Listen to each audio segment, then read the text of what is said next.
Me chamo Isaac Gomes Barbosa, sou estudante de graduação da Universidade Estadual da Paraíba. A minha orientadora também é a professora Emanuela, que também é da Universidade Estadual da Paraíba, da UEPB, e também é professora do Departamento de Matemática, também professora do Prof. Mato, mestrado em Rede Nacional, não é isso? E ambos da Universidade do Campus Campina Grande. Sou aluno do PIBIC, também na graduação. E aí o PIBIC foi um estudo realizado de tal forma onde eu apresentava seminários semanalmente para a professora, ministrando aulas, apresentando relatórios, de acordo com o avanço dos estudos, né? Enquanto eu ia estudando em casa e apresentando a ela semanalmente, geralmente às terças-feiras era o dia do nosso encontro para que eu apresentasse a ela o relatório e ministrasse a aula que eu já tivesse dado. E aí, inicialmente, a gente começamos com o estudo de análise funcional.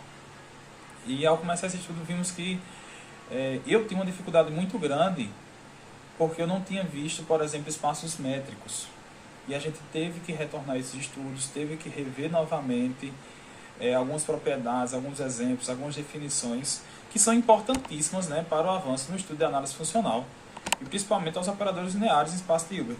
A gente vai ver bem que a ideia dos espaços métricos na análise funcional é a ideia base, né? A gente vê pelo livro do Kreise, que é um dos primeiros exemplos, é o primeiro capítulo, que é a introdução ali da análise funcional mesmo, na raiz, né? E aí a gente vai ver que o estudo da análise funcional é um ramo da matemática, né, que estuda o espaço das funções. É um ramo da matemática abstrata que a gente vai combinar várias teorias. Teoria de medida, os espaços métricos, como a gente já comentou, integração, topologia, álgebra linear e espaços de dimensões infinitas, certo? E a gente vai trabalhar bastante em relação a esse começo em uma área voltada mais aos espaços métricos mesmos, uma introdução a eles, e logo após a gente avança para os espaços vetoriais normados, aos espaços de Banach, operadores lineares, e aí seguindo diretamente para os espaços de Hilbert, né? E desde já eu já gostaria de agradecer a CNPq, que financiou todo o projeto, toda a obra, e agora a gente vai para o desenvolvimento. Vamos lá.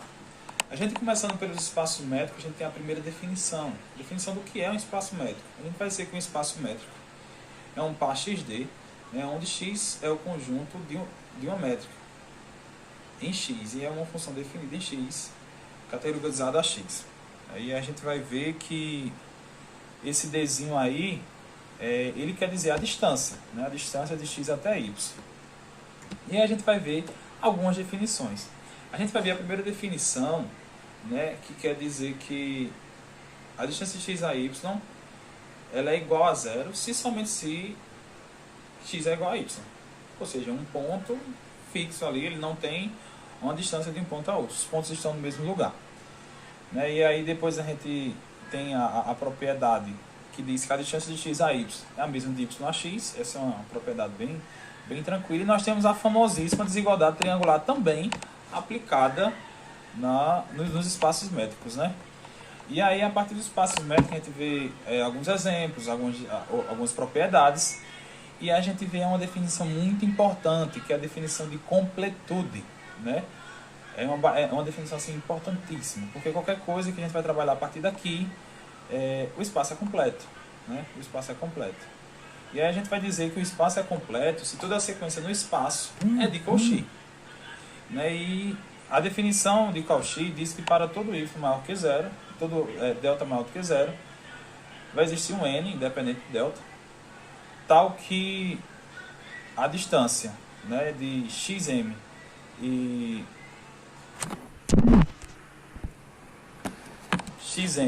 xn é menor que epsilon para todo mn maior do que n. E a gente vai dizer que o espaço ele é completo se toda a sequência é de Cauchy em x, e ela converge. E a gente vai ver que se possui um limite, é um elemento de x, certo? E continuando aqui, a gente vai ter um grande estudo com Kreise, em relação a isso. E sobre os espaços métricos, a gente, logo após os espaços métricos, a gente vai falar um pouquinho sobre o espaço vetorial normado. O espaço vetorial normado nada é que um espaço vetorial munido de uma norma, que basicamente todas as coisas que funcionam no espaço métrico continuam funcionando aqui, só que agora a gente está trabalhando com a distância, com a norma mesmo, com o tamanho da norma. Né? E aí a gente vê que os espaços vetoriais normados eles são imbuídos de três propriedades. Né? Três propriedades essenciais. Tem que a norma de x é maior do que zero, e a norma de x é igual a zero se somente x é igual a zero, uma propriedade também trivial. A gente também tem a propriedade do escalar, que a norma do escalar vezes x também é igual, né, a norma do escalar vezes a norma de x. E aí, partindo daí, a gente verifica alguns exemplos, algumas coisas, e chegamos aos espaços de Banach. Né? E a gente vai dizer que um espaço vai ser de Banach quando ele for completo, como a gente já viu na definição anterior, e quando a métrica ela é induzida pela norma. Né? Definição extremamente importante para que a gente possa continuar os estudos.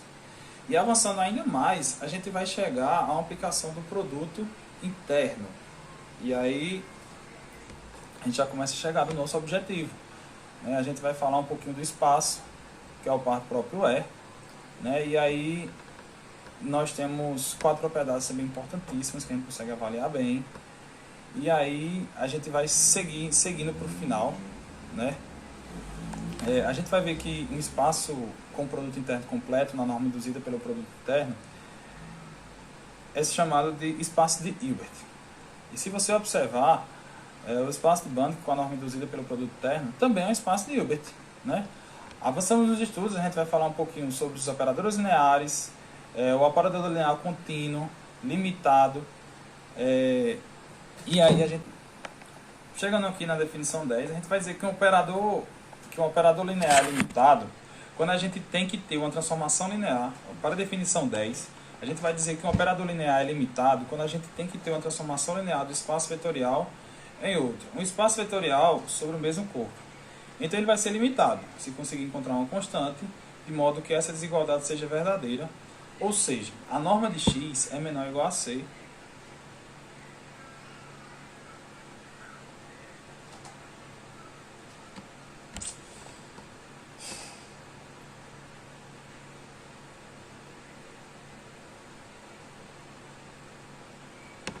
a gente vai dizer, para a definição dessa aqui, chegando, não, a gente vai dizer que um operador linear é limitado quando a gente tem que ter uma transformação linear do espaço vetorial em outro.